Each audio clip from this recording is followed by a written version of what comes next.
wahhab ya ghani. Subhanallah, alhamdulillah, wa la ilaha illallah, wallahu akbar. ولا حول ولا قوة إلا بالله العلي العظيم عدد كل حرف كتب أو يكتب أبد الآبدين دهر الداهرين. سبحانك لا علم لنا إلا ما علمتنا إنك أنت العليم الحكيم. يا فتاه يا عليم، يا فتاه يا عليم، يا فتاه يا عليم. افتح لنا فتحا قريبا مبينا. قال المؤلف مسلم سن إمام شيخ الإسلام قطب الدعوة والإرشاد وغوث العباد والبلاد الحبيب عبد الله بن علي بن محمد حدد في تأليفه رسالة المعاونة والمظاهرة والمؤازرة للراغبين من في سلوك طريق الآخرة إلى أن قال رضي الله تعالى عنه ونفعنا به بعلوم في الدارين آمين. ورضي الله تعالى عنكم أجمعين. فصل إلى أن قال وقد أشار إليها رسول الله صلى الله عليه وآله وسلم بقوله فيما يروي عن ربه إن الله تعالى قال ما تقرب إلي عبدي بشيء أحب إلي مما افترضته عليه ولا يزال عبدي يتقرب إلي بالنوافل حتى أحبه فإذا أحببت كنت سمعه الذي يسمع به وبصره الذي يبصر به ويده الذي يبطش بها ورجله التي يمشي بها فبي يسمع وبي يبصر وبي يبطش وبي يمشي ولئن سألني لأعطينه ولئن استعاذني لأعيذنه وما ترددت في شيء أنا أفعل ترددي في نفس عبد المؤمن يكره الموت وأنا أكره مساءته ولا بد له من الموت فانظر رحمك الله إلى آخر. والله أعلم. Alhamdulillah, puji syukur kita aturkan kehadirat Allah Subhanahu wa taala atas segala nikmatnya yang melimpah luar di setiap saat waktu detik nafas kita apapun selama ini saat ini akan datang yang telah kita nikmati miliki lahir batin tanpa terkecuali semua bagian daripada nikmat Tuhan kita Allah. Atas nikmat kembali Allah Subhanahu wa taala kumpulkan kita saat ini di rumahnya sebagai tetamunya bersimpuh di hadapannya memenuhi semata suruhannya semata taufik hidayah darinya kita bertahan untuk sedikit memahami apa yang pernah disampaikan diwariskan oleh nabinya Nabi Agung Muhammad sallallahu alaihi wasallam disampaikan oleh pewarisnya sebagai kunci kesuksesan kebahagiaan bagi setiap kita sebagai hamba yang beriman kepadanya. Kita berharap di pertemuan yang agung ini Allah Subhanahu wa taala sempurnakan segala nikmatnya kepada kita dan digolongkan kita sebagai hamba-hamba yang pandai mensyukuri segala nikmatnya. Allahumma amin. Dan senantiasa salawat salam Allah limpah ruahkan kehadiran junjungan agung kita Nabi besar Muhammad sallallahu alaihi wasallam, keluarganya, para sahabatnya, pengikut dan para pencinta ini. Kita berharap semua kita digolongkan oleh Allah sebagai pengikut dan pencinta Nabi kita Muhammad. Allah jadikan kita hamba yang dicintai, yang dicinta oleh Nabi-Nya Muhammad. Kita berharap Allah kelak masukkan kita ke dalam surga bersama Nabi-Nya Muhammad sallallahu alaihi wasallam. Amin. Allahumma amin. Amin. Allahumma amin. Minggu lalu Habib Abdullah bin Ali bin Muhammad Haddad menyatakan adalah bagimu, bagi yang ingin menjadi seseorang hamba Allah yang sukses dunia akhirat, untuk senantiasa melaksanakan kewajiban-kewajiban yang ada di dalam agamamu dan menjauhi apa-apa yang dilarang di dalam agamamu dan memperbanyak hal-hal yang sunnah yang datang terutama dari nabimu. Sesungguhnya engkau jika lakukan semua itu ikhlas karena Allah Subhanahu wa taala, maka engkau pasti akan mendapatkan puncak kedekatan antaramu dan Tuhanmu Allah Subhanahu wa taala. Dan engkau akan dianugerahkan oleh Allah Subhanahu wa taala kecintaan darinya terhadapmu sehingga saat itu apa yang berkaitan denganmu, gerakanmu, begitu juga diammu karena Allah Subhanahu wa taala dan semata anugerah dari Allah Subhanahu wa taala dan bantuannya. Itulah anugerah berupa wilayah. Engkau dijadikan oleh Allah Subhanahu wa taala bagian daripada kekasihnya dan bahkan engkau diberikan oleh Allah Subhanahu wa taala anugerah berupa menjadi khalifahnya di muka bumi ini. Yang kita baca minggu lalu kita lanjutkan. Waqad asyara ilaiha Rasulullah sallallahu alaihi wasallam, dan sungguh telah mengisyaratkan atas apa yang aku sampaikan tersebut yang tadi semua itu Rasul sallallahu alaihi wasallam Nabi Agung Muhammad sallallahu alaihi wasallam bigaulihi dengan sabda beliau fima yarbi an rabbih pada sesuatu yang ia riwayatkan yang sumbernya datang dari Tuhannya Allah Subhanahu wa taala. Itu hadis qudsi. Innallaha ta'ala qala, sesungguhnya Allah Subhanahu wa taala qal berfirman berkata, ma taqarraba ilayya 'abdi bi syai'in, tidaklah mendekatkan kepadaku seseorang hambaku dengan sesuatu apapun. Sebagai seseorang hamba yang beriman kepada Allah Subhanahu wa taala, yang mengetahui yang meyakini segala sesuatu apapun bentuknya yang ia akan dapatkan dari kebaikan baginya yang hakiki dunia sampai kelak akhirat, besar, kecil, lahir, batin, apapun ia datang dari Tuhannya Allah Subhanahu wa ta'ala. Dan hanya jika ia dikehendaki oleh Allah Subhanahu wa ta'ala bagi hamba-hamba Allah Subhanahu wa ta'ala yang diistimewakan, dikhususkan oleh Allah Subhanahu wa ta'ala untuk mendapatkan anugerah Allah tersebut sehingga ia menjadi hamba yang mulia di dunia akhirat. Maka Allah menyatakan, memberikan motivasi kepada setiap kita sebagai hamba yang beriman kepada Allah Subhanahu wa taala, terutama untuk kita umat Nabi Agung Muhammad sallallahu alaihi wasallam. Dalam hadis yang diriwayatkan oleh Nabi besar Muhammad ini, dalam hadis qudsi ini, kesempatan Allah Subhanahu wa taala berikan kepada setiap kita untuk menjadi hamba Allah Subhanahu wa taala yang dekat dengan Allah Subhanahu wa taala. Kita bisa bayangkan, andaikan kita dekat dengan orang yang kita yakini ia adalah seseorang yang mulia, seseorang yang memiliki segalanya, seseorang yang dermawan, seseorang yang dihormati, seseorang yang diharapkan oleh selainnya. Andaikan kita dekat dengan orang tersebut, maka pasti kita meyakini bahwasanya apa yang kita inginkan, yang kita harapkan dari apa yang kita anggap ia merupakan kebaikan bagi kita, maka kita akan merasa kita akan dapatkan darinya. Dan ketika kita menjadi seseorang yang dekat dengannya, mungkin kita bisa berhayal kita akan dikenal oleh semua orang di sekitar kita hanya sekedar kita dekat dengannya. Barangkali kita dapatkan apa yang kita harapkan dari orang tersebut atau tidak. Yang jelas harapan kita sudah sebesar mungkin untuk kita mendapatkan apa yang kita harapkan darinya. Andaikan kita dekat dengan presiden, apalagi dekat dengan gubernur, kita sudah merasa Masya Allah. Sekarang Allah Subhanahu wa ta'ala memberikan pintu jalan bagi setiap kita sebagai hamba yang beriman kepada Allah Subhanahu wa ta'ala, yang kita tahu segala sesuatu yang ada di alam semesta ini tidak terjadi ada kecuali Allah Subhanahu wa ta'ala yang menghendakinya. Allah memiliki kekuasaan yang tidak ada satupun selain Allah Subhanahu wa ta'ala mampu untuk mengelak dari apa yang ditetapkan oleh Allah Subhanahu wa ta'ala dalam kekuasaannya. Dan tidak terjadi di alam semesta ini kecuali atas keinginan kehendaknya. Ialah yang menjadikannya, mengadakannya. Dan kita semua tahu bahwasanya gudang anugerah Allah Subhanahu wa ta'ala dari dulu sampai sekarang sampai akan datang tidak pernah habis. Muka bumi yang kecil ini jika dibandingkan dengan langit, dengan apa yang disiapkan oleh Allah bagi setiap kita, yang kecil ini sudah manusia hidup dari semenjak Nabi Adam sampai sekarang sampai akan datang. Apa yang disiapkan oleh Allah Subhanahu wa ta'ala bagi kita terutama manusia tidak habis.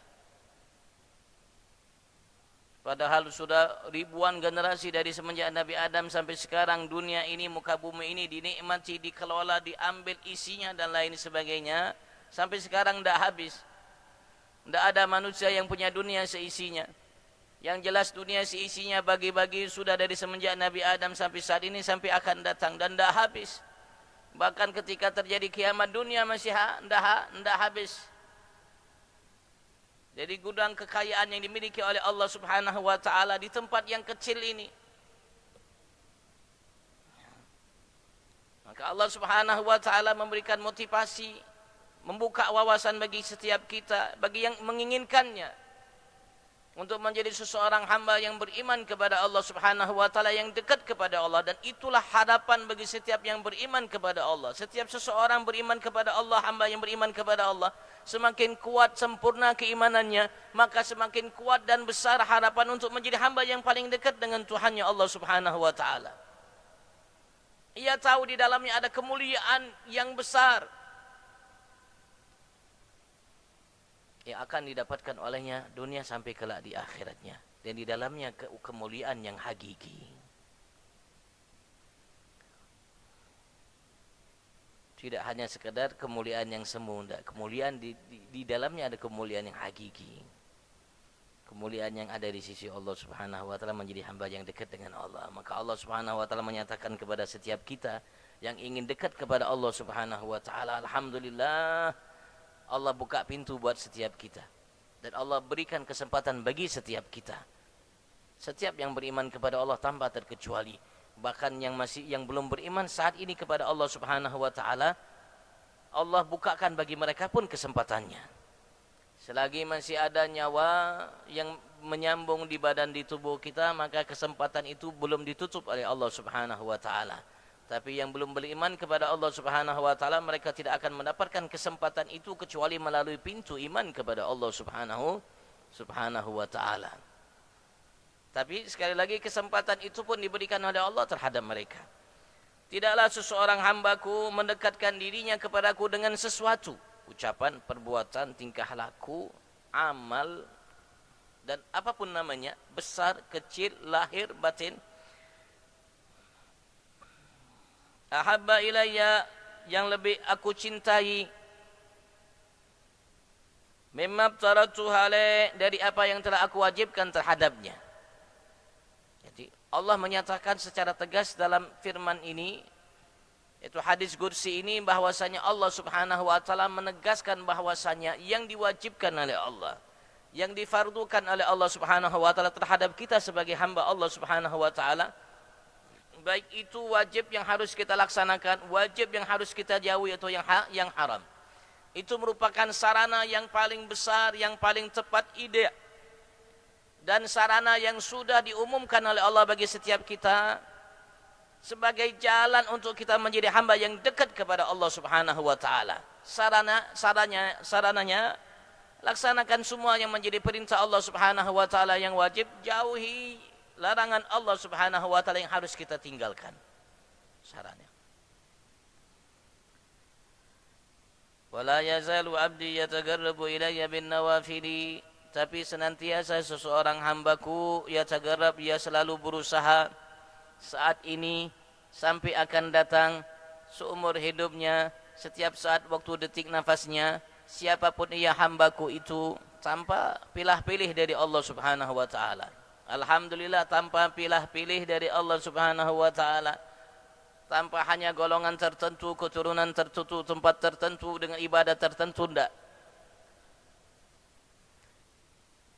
Allah menyatakan kembali, dan senantiasa seseorang hambaku selalu ia berupaya mendekatkan dirinya kepadaku bin nawafili, dengan hal-hal yang sunnah, bukan yang wajib, bukan yang haram. Karena wajib barangkali dilaksanakan karena terpaksa, wajib. Kalau tidak dilaksanakan berdosa. Kalau yang haram barangkali ia tinggalkan, ia jauhi terpaksa. Karena kalau ia lakukan dia berdosa.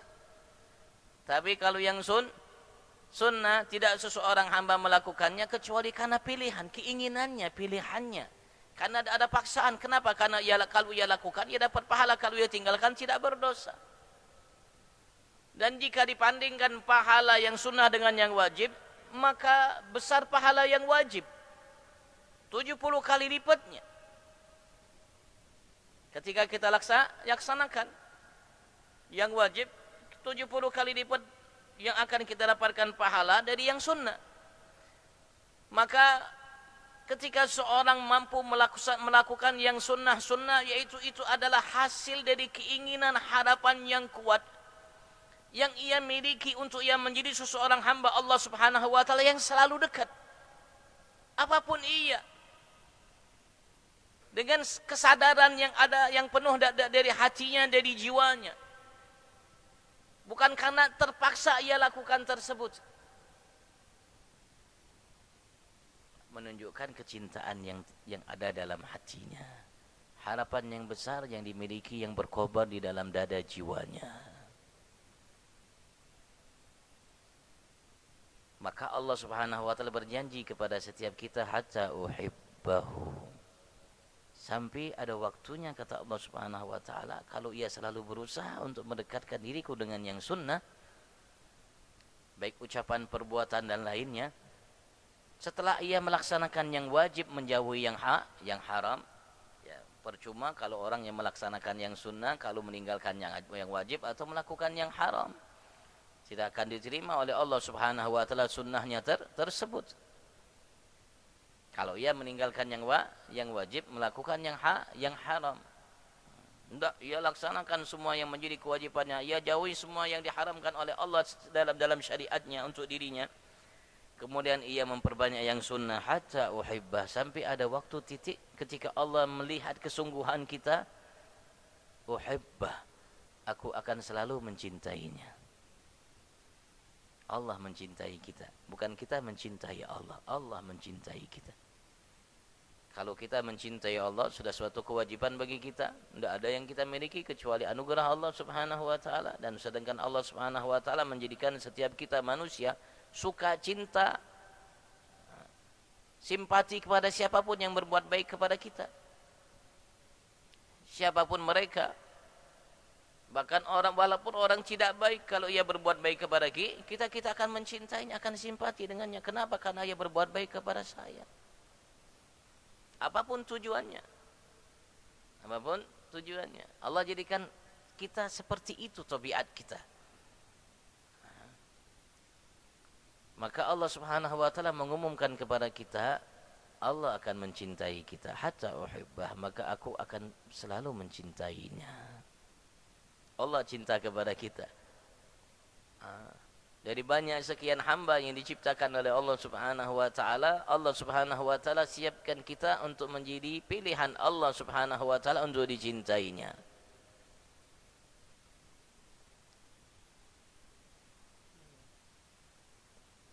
Ulama kita mengatakan ketika Allah sudah cinta kepada seseorang hamba, maka tidak ada satu lisan yang mampu mengungkap tentang kemuliaan hamba tersebut.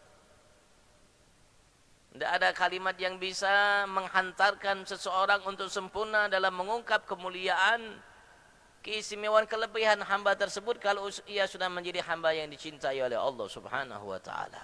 Begitu juga sebaliknya. Kalau sudah dibenci seseorang hamba itu oleh Allah, tidak ada lisan yang mampu mengungkap tentang keburukan, kebinasaan, kecelakaan, kehancuran, kenistaan dan lain sebagainya bagi hamba tersebut. Alhamdulillah. Allah buka bagi setiap kita. Allah buka bagi setiap kita kesempatannya. Mudah-mudahan Allah mudahkan dan Allah pilih kita menjadi hamba yang dicintainya. Maka Allah pun menyatakan, fa idza ahbabtuhu, maka apabila sudah aku mencintainya hamba tersebut, kalau sudah seseorang hamba itu dicintai oleh Allah Subhanahu wa taala, Allah menyatakan, kuntu sam'ahu alladhi yasma'u bih, maka aku adalah sam'ahu, pendengarannya, alladhi yasma'u, yang ia selalu gunakan untuk mendengar dengannya. Aku adalah pendengarannya yang ia gunakan, ia selalu untuk mendengar dengannya. Wa basara alladhi yubsiru bih, aku adalah basaruhu, pandangannya, matanya yang ia gunakan untuk memandang dengannya. Wa yadahu allati yabtishu biha, dan aku adalah tangannya yang ia gunakan untuk bergerak dengannya, melakukan segala sesuatu dengannya. Wa rijlahu allati yamshi biha, dan aku akan menjadi kakinya yang ia berjalan dengannya. Artinya pendengarannya, matanya, tangannya, kakinya tidak bergerak kecuali atas arahan Allah Subhanahu wa taala. Allah mengarahkannya. Diarahkan oleh Allah Subhanahu wa taala. Ketika syaitan ingin mengarahkannya ke jalan yang lain, ke jalan yang tidak baik, jalan maghdub alaihim waladdallin, maka Allah pun mengarahkannya ke jalan yang dicintai oleh Allah Subhanahu wa taala, yang diinginkan oleh Allah untuk ia lalui sebagai hamba yang dicintai oleh Allah Subhanahu wa taala. Ketika nafsunya mengarahkannya untuk melakukan sesuatu yang diinginkan olehnya, maka Allah pun menghalaunya dan Allah arahkan ia untuk melakukan apa yang diinginkan oleh Tuhannya Allah Subhanahu wa taala. Fabi yasma', maka denganku semata yasma', dia akan mendengar. Wa bi yubsir, dan hanya denganku ia akan melihat, memandang dengan matanya. Wa biyabtish, maka hanya denganku dia akan menggunakan tangannya untuk melakukan apa yang diinginkan olehnya dalam kehidupannya. Wa biyamshi, dan dengannya, dengan hanya semataku, yamshi, dia akan melakukan berjalan dengan kakinya. Jadi ia tidak lagi melakukan sesuatu kecuali karena Tuhannya Allah Subhanahu wa ta'ala. Matanya, telinganya, tangannya, kakinya, hatinya, harapannya, keinginannya, dalam ia lakukan dengan semua itu hanya untuk Tuhannya, bagi Tuhannya Allah Subhanahu wa ta'ala, mengharap apa yang ada di sisi Allah Subhanahu wa ta'ala. Tidak lagi ia terlena dengan dunia, kemegahannya, harta, pangkat, jabatan, kedudukan, kekuasaan, dan apa-apa yang menjadi zinatul hayatid dunia, perhiasan yang Allah siapkan dalam kehidupan di muka bumi ini. Ia sudah melihatnya dengan pandangan yang lain. Yang tadinya mungkin ia tergoda, terlena, dan ia berupaya dengan sekuat tenaganya, dengan berbagai macam cara, halal atau tidak halal, untuk merebut, mendapatkannya, menghasilkannya. Sekarang ia sudah lihat itu bukan semuanya baginya. Itu adalah sesuatu yang rendah, yang hina baginya. Karena ia tahu yang disiapkan oleh Tuhannya Allah Subhanahu wa ta'ala, yang tidak bisa didapat oleh seseorang hamba dengan harta sebanyak apapun hartanya, dengan kedudukan setinggi apapun kedudukannya. Dari karunia yang disiapkan oleh Allah Subhanahu wa ta'ala baginya. Bahkan ketika ia melakukan gerakan karena Tuhannya Allah Subhanahu wa ta'ala, ia yakini anugerah yang Allah akan berikan kepadanya lebih dari yang pernah didapatkan oleh manusia dari harta dan pangkat kedudukan. Sehingga ia menjadi hamba yang betul-betul menjalankan iyyaka na'budu.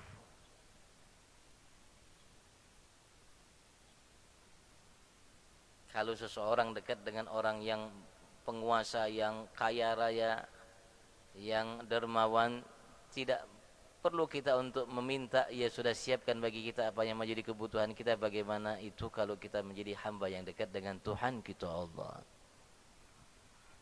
yang tidak ada seseorang pun manusia di muka bumi ini, di alam nyata, alam tidak nyata, mendapatkan semua yang ia dapatkan kecuali atas kehendaknya, pemberiannya.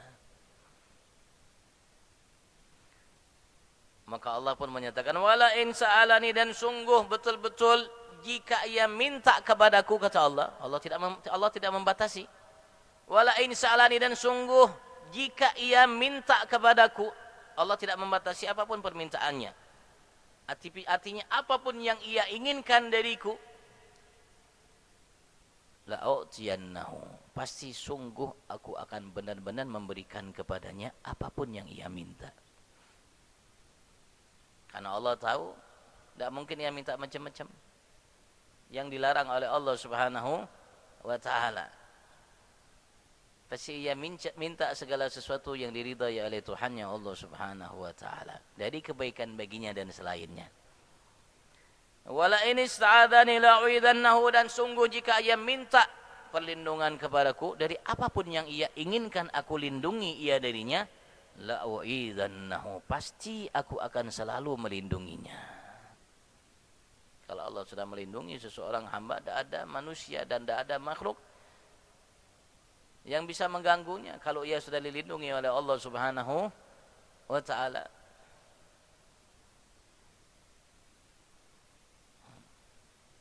Janji dari Allah Subhanahu wa ta'ala, hamba yang luar biasa, hamba yang luar biasa.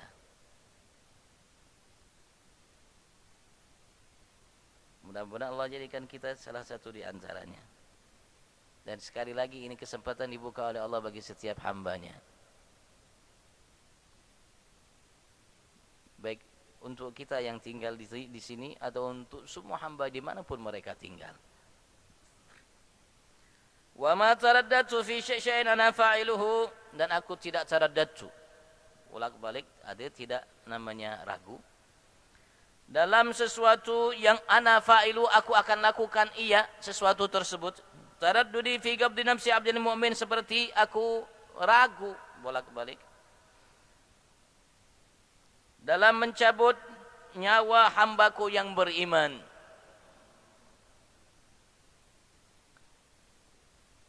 bukan artinya ragu Allah Subhanahu wa taala ragu, enggak. Allah Subhanahu wa taala menggambarkan apa yang kita miliki manusia. Karena Allah Subhanahu wa taala tidak sama dengan selainnya. Allah di antara sifat yang wajib yang dimiliki oleh Allah Subhanahu wa taala yang harus dipelajari oleh setiap mukmin mukminah, Allah mukhalifun lil khalq. Allah tidak sama dengan semua makhluknya. Dari zatnya, dari sifatnya, dari afalnya, dari segalanya. Ini taraddud, bingung, bimbang. Lakukan atau tidak lakukan. Bimbang ini ya sifat manusia. Allah tidak mungkin Allah tidak mungkin bimbang, tapi Allah Subhanahu wa taala menggambarkan kepada kita hal tersebut sesuai dengan kita beriman, sesuai dengan meyakini, sesuai dengan yang diucapkan oleh Allah, tapi kita serahkan apa yang dimaksud oleh Allah hal tersebut. Karena kita tidak tahu apa yang dimaksud oleh Allah Subhanahu wa taala. Yang tahu apa yang dimaksud oleh Allah ya hanya Allah Subhanahu wa taala dan hamba-hamba Allah yang rasikhun fil ilm, yang mantap dalam ilmunya, yang mengenal Tuhannya Allah dengan baik sempurna. Mereka paham apa yang diinginkan oleh Allah dari kalimat-kalimat seperti ini. Yang jelas Allah Subhanahu wa taala tidak sama dengan selainnya. Karena kalau Allah sama dengan selainnya, mirip dengan selainnya, maka berarti Allah tidak maha segalanya. Mirip dengan yang baru berarti Allah baru, mirip yang lemah berarti Allah lemah. Allah mustahil seperti itu. Dan ini termasuk kalimat mutasyabihat. Begitu juga ada ayat-ayat mutasyabihat dalam Al-Qur'an yang Allah Subhanahu wa taala sebutkan kepada kita. Kalau salaf mereka beriman dengannya dan menyerahkan kepada Allah. Seperti Allah mengatakan yadullahi fawqa aydihim, tangan Allah di atas tangan mereka.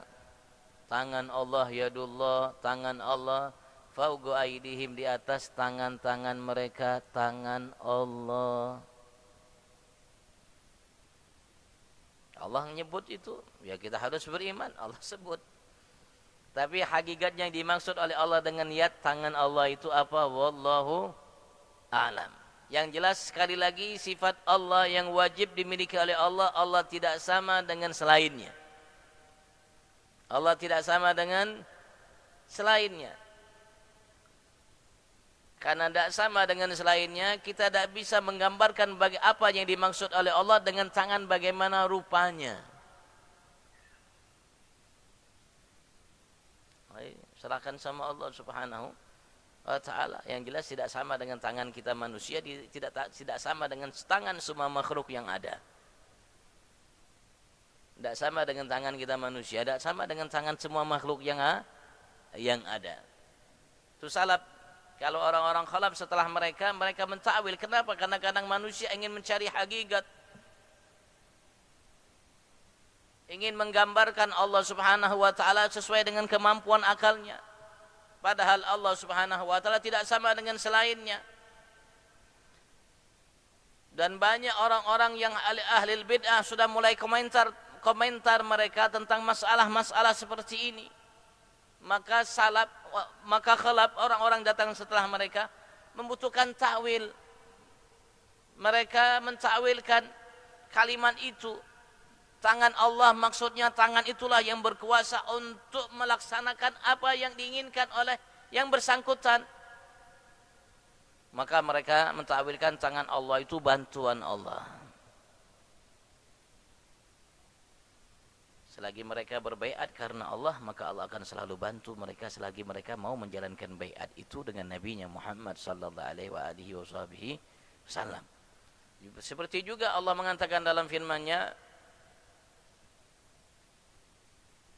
Ar-Rahmanu 'alal arsy istawa. Ar-Rahman, Allah Ar-Rahman 'alal arsy, di atas arsy istawa. Ulama mengatakan ya beriman sesuai dengan yang diinginkan oleh Allah Subhanahu wa taala, sesuai dengan yang diucapkan oleh Allah, tapi hakikat maksud Allah dalam kalimat 'alal arsy istawa itu mereka serahkan sama Allah Subhanahu wa taala. Jadi tidak perlu tanya-tanya. Tidak perlu tidak perlu dibahas-bahas. Karena Allah yang tahu hakikatnya apa yang diinginkan oleh Allah Subhanahu wa taala. Kita hamba, pengetahuan kita terbatas. Ilmu kita terbatas. Tentang makhluk Allah kita tidak mengerti. Apalagi tentang Allah Subhanahu, makhluk yang bersama kita. Bumi ini kita tidak mengerti semua apa yang ada di dalamnya. Tidak bisa kita melihat, memahaminya semua secara utuh keseluruhannya. Tidak bisa. Bahkan diri kita pun kita tidak tahu.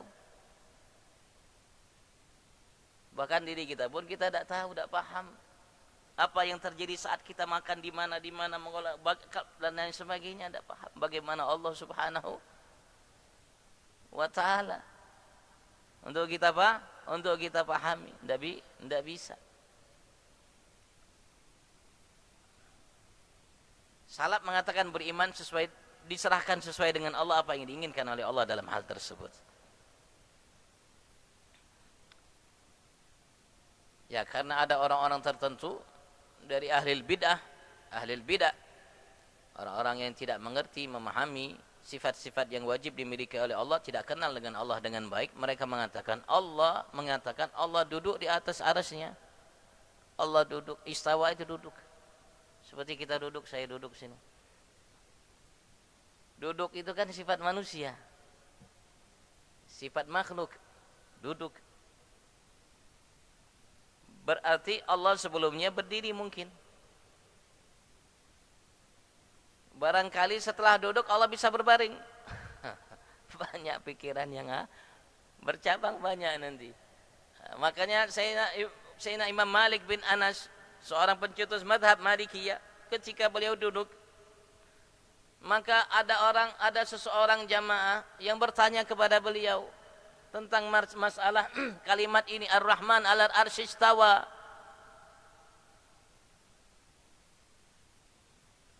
Beliau mengatakan kita beriman dengan atas apa yang diucapkan oleh Allah, difirmankan oleh Allah, dan kita serahkan apa maksud hakikatnya dalam kalimat itu hanya kepada Allah Subhanahu wa taala.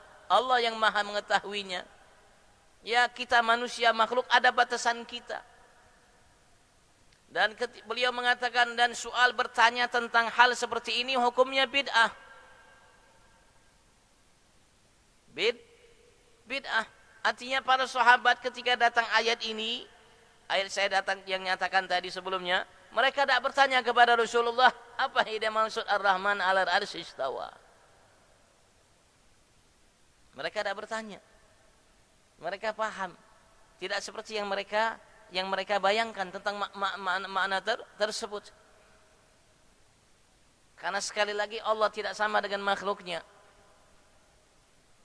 Dan Allah Subhanahu wa taala menciptakan semua makhluk, Allah tidak membutuhkannya. Allah ciptakan langit, bumi, arsy, kursi dan lain sebagainya. Allah ciptakan kita manusia, Allah ciptakan malaikat, nabi, rasul, Allah tidak membutuhkannya. Kenapa? Karena sifat membutuhkan itu sifat lemah. Allah tidak lemah, Allah Maha Kuat.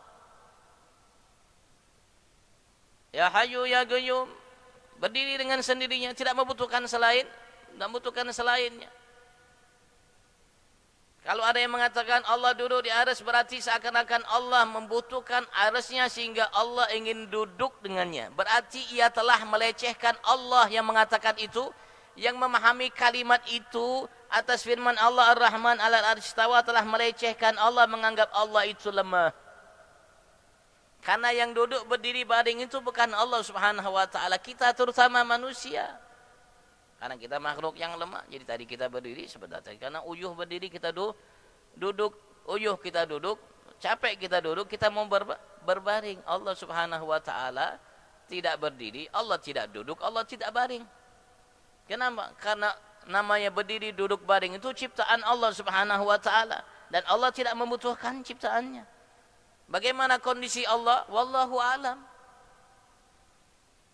Yang jelas Allah tidak berdiri, Allah tidak duduk, Allah tidak baring. Bagaimana? Wallahu alam. Kenapa? Karena duduk, berdiri, baring itu baru, yang tadinya tidak ada, diciptakan oleh Allah. Kenapa? Karena dibutuhkan oleh selain Allah. Allah tidak membutuhkannya.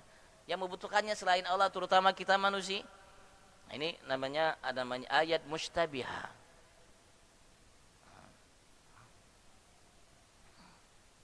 Begitu juga seperti beliau menyatakan tadi. Maksudnya wallahu alam. Allah yang Maha tahu. Artinya cintanya, sayangnya, kasihnya Allah Subhanahu wa taala terhadap seseorang hamba Allah Subhanahu wa taala yang dicintai oleh Allah Subhanahu wa taala sebegitu luar biasa Allah Subhanahu wa taala memperlakukan dirinya.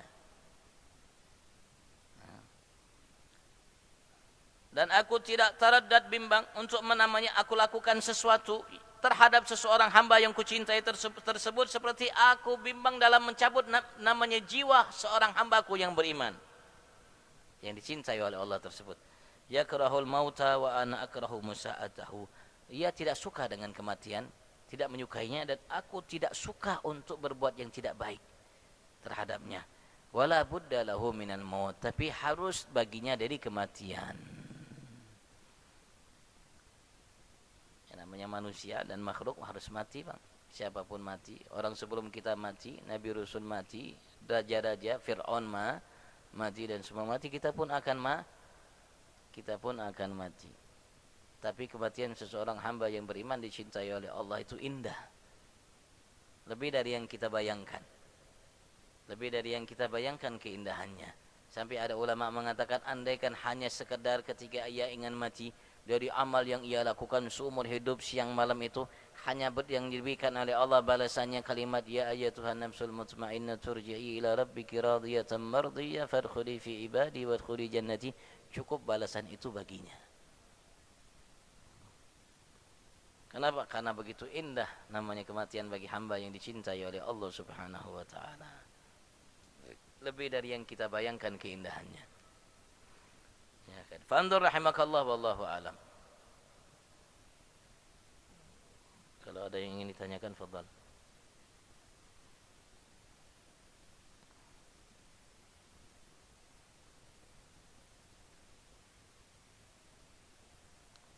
Mudah-mudahan Allah Subhanahu wa taala memberikan taufik hidayah untuk semua rakyat Indonesia dari Sabang sampai Merauke untuk menjadi hamba yang beriman bertakwa. Untuk seluruh rakyat Indonesia, mudah-mudahan Allah berikan taufik hidayah semua untuk menjadi hamba yang beriman bertakwa. Dan termasuk rakyat Indonesia itu presiden rakyat Indonesia, salah satu di antara rakyat Indonesia, apalagi yang bawah-bawahnya. Dan Allah berikan taufik untuk menjadi hamba yang beriman bertakwa untuk seluruh rakyat Indonesia sehingga Indonesia makmur insyaallah. Allahumma amin.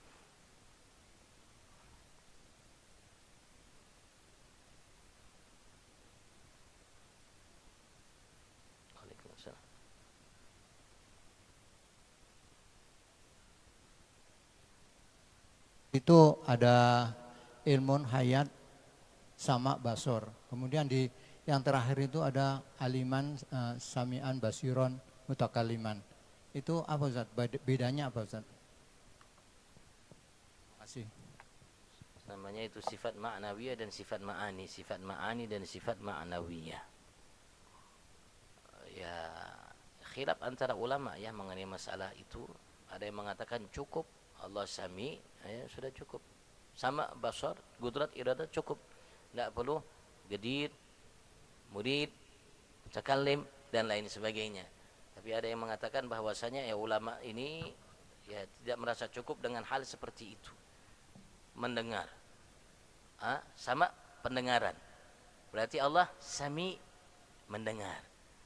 Barangkali ada orang yang memiliki pendengaran tapi tidak bisa mendengar. Ada orang yang namanya basar, pandangan melihat, tapi dia tidak bisa melihat. Mata ada tapi tidak bisa melihat. Jadi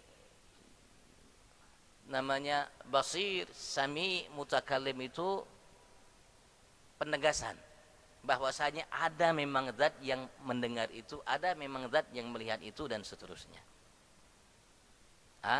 Betul-betul ada.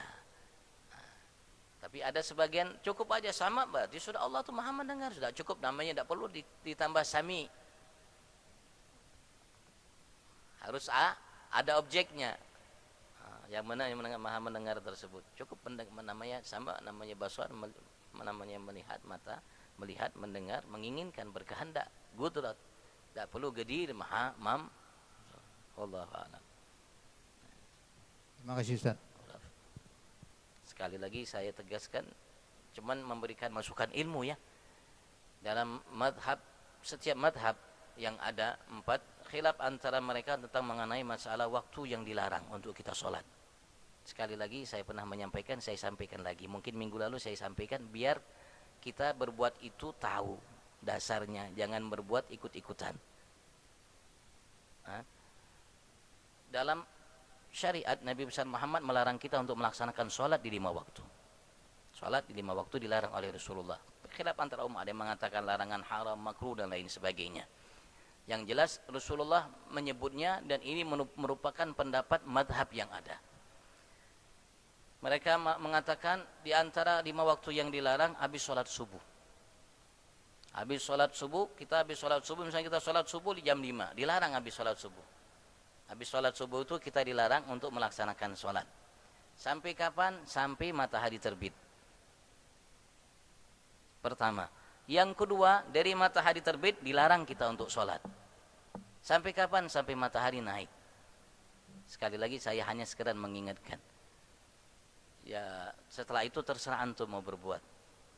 Setelah itu terserah antum berbuat. Karena namanya seorang ustaz harus mengingatkan, harus menyampaikan. Karena ia disampaikan oleh Nabi Agung Muhammad. Dari sholat subuh dilarang untuk kita melaksanakan sholat sampai terbit matahari. Pertama. Yang kedua, dari terbit matahari sampai matahari naik. Sekitar 1 tombak. Terbit itu syuruk. Dari waktu syuruk dilarang untuk kita melaksanakan sholat sampai matahari naik 1 tombak. Kurang lebih 16 menit. Setelah waktu syuruk tiba. 2. Yang ketiga, ketika matahari ada di tengah-tengah langit. Nah, matahari di tengah-tengah langit, ya menunjukkan matahari di tengah langit. Kalau seandainya benda seperti ini kita luruskan, biasanya kalau matahari tidak di tengah langit itu benda ada bayangan. Kalau sekarang bayangan ke timur. Setelah matahari tergelincir dari namanya di tengah-tengah langit, itu bayangan itu hilang. Semakin hilang, makin hilang. Nanti kalau matahari di tengah langit itu bayangan hilang. Kalau sudah matahari bergeser lagi dari langit, maka mulai bayangan berpindah ke arah barat. Arahnya nanti bayangan lagi. Nah, ketika matahari di tengah langit itu bayangan tidak ada. Biasanya seperti itu. Walaupun ada sebagian tempat ketika matahari di atas di tengah-tengah langit ada sedikit bayangan. Tapi biasanya tidak ada bayangan. Itu yang ketiga. Yang keempat, setelah sholat asar. Setelah sholat asar dilarang untuk kita sholat. Apapun sholatnya. Terutama dalam madhab Syafi'i yang ringan. Madhab Syafi'i yang paling ringan dalam pendapatnya. Habis sholat asar sampai matahari itu mega-mega merah timbul. Artinya matahari mulai mau tenggelam tapi belum tenggelam betul. Situ. Dan dari mega-mega merah itu sampai matahari betul-betul tenggelam. Kalau matahari sudah tenggelam betul-betul, dari permukaan yang ada tenggelam betul, tidak ada sisa, baru tidak dilarang kita untuk sholat. Dalam masalah, sekali lagi, dalam masalah sholat yang dilarang, dalam madhab lain, apapun sholatnya, mau sholat wajib, mau sholat ada, mau sholat qadha, apalagi sholat sunat, apapun sholatnya dilarang. Dilarang. Kalau kita melaksanakan sholat, berarti kita melaksanakan sholat di waktu yang dilarang. Kita dilarang untuk sholat, kita paksakan diri kita untuk sholat. Berarti kita melanggar. Menyalahi aturan. Masih banyak waktu, masih ada banyak kesempatan waktu yang tidak dilarang. Hanya sedikit sebentar yang dilarang. Kalau madhab Syafi'i lebih ringan. Kalau madhab Syafi'i, yang dilarang itu hanya sholat sunat yang sebabnya mutaakhir. Sebabnya itu nanti. Sholat dulu baru dia melaksanakan sebabnya, seperti sholat sunat safar. Sholat sunat dalam perjalanan, ketika kita ingin musafir, maka sunnah untuk kita sholat dulu. Sholat 2 rakaat di rumah baru kita melakukan perjalanan. Tinggalkan rumah, kita tinggal perjalanan jauh maksudnya. Perjalanan jauh. Masuk ke Balikpapan, sholat sunat baru kita berjalan. Nah, sholat sunat seperti ini yang dilarang. Karena sholat dulu baru kita melaksanakan sebabnya. Kalau sholat-sholat yang lain tidak dilarang. Tidak dilarang. Seperti sholat yang sabab mutagaddim atau sabab muqarin. Sebabnya telah lalu. Seperti sholat kita menggodok sholat. tidak dilarang dalam mazhab Syafi'i. Menggodok sholat, baik sholat itu yang digodok wajib atau sholat itu yang digodok sunnah boleh. Atau juga sebabnya mutaqaddim, mugarin, sebab berbarengan. Kita masuk masjid, kita sholat. Datang waktu isyraq, kita sholat isyraq. Kita sholat isyraq. Dalam mazhab Syafi'i boleh, tapi dalam mazhab lain dilarang. Karena Rasulullah mengatakan dilarang, ya dilarang.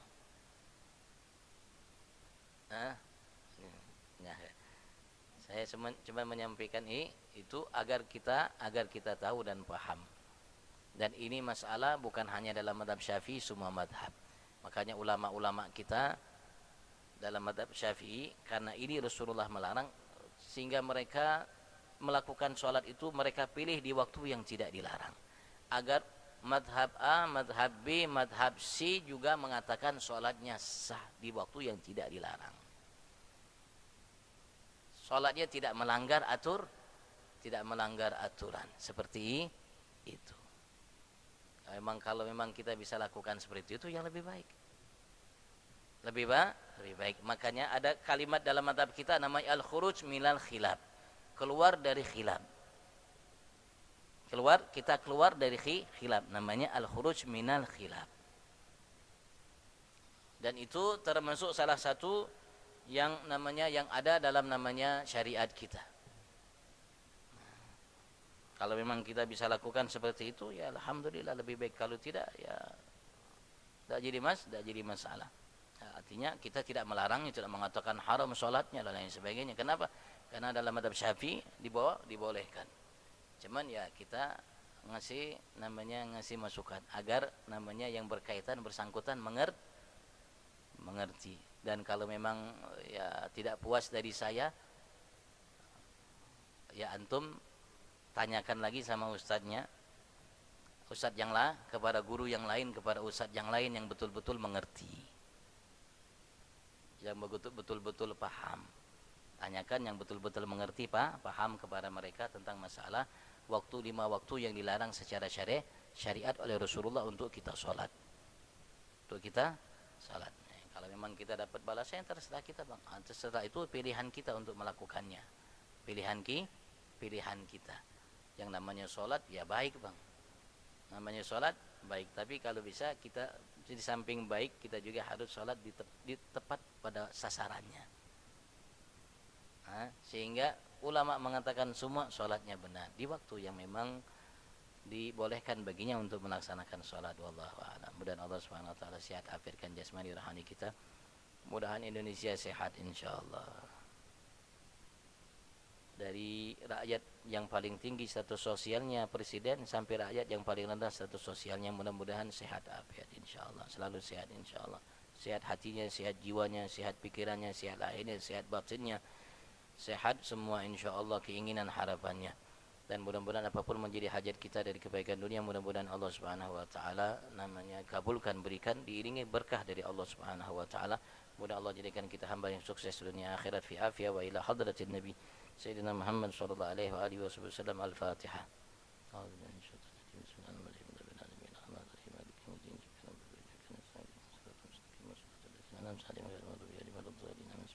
Muhammad صلاة تنجينا بها من جميع الأهوال والآفات، تقليلنا بها جميع الحاجات، طهرنا بها من جميع السيئات، ترفعنا بها عندك على الدرجات، وتبلغنا بأقصى الغايات من جميع الخيرات في الحياة وبعد الممات. ربنا آتنا من لدنك رحمة وهيئ لنا من أمرنا رشدا. ربنا آتنا في الدنيا حسنة وفي الآخرة حسنة وقنا عذاب النار. اغفر وارحم وأنت خير الراحمين. وصلى الله عليه وسلم النبي الأمي وعلى آله وسلم. سبحان ربك رب العزة عما يصفون، سلام على المرسلين والحمد لله رب العالمين. العفو منكم. السلام عليكم warahmatullahi ta'ala wabarakatuh. Taqabbalallahu minkum. Nah, kita salaman dulu ya. Habis salaman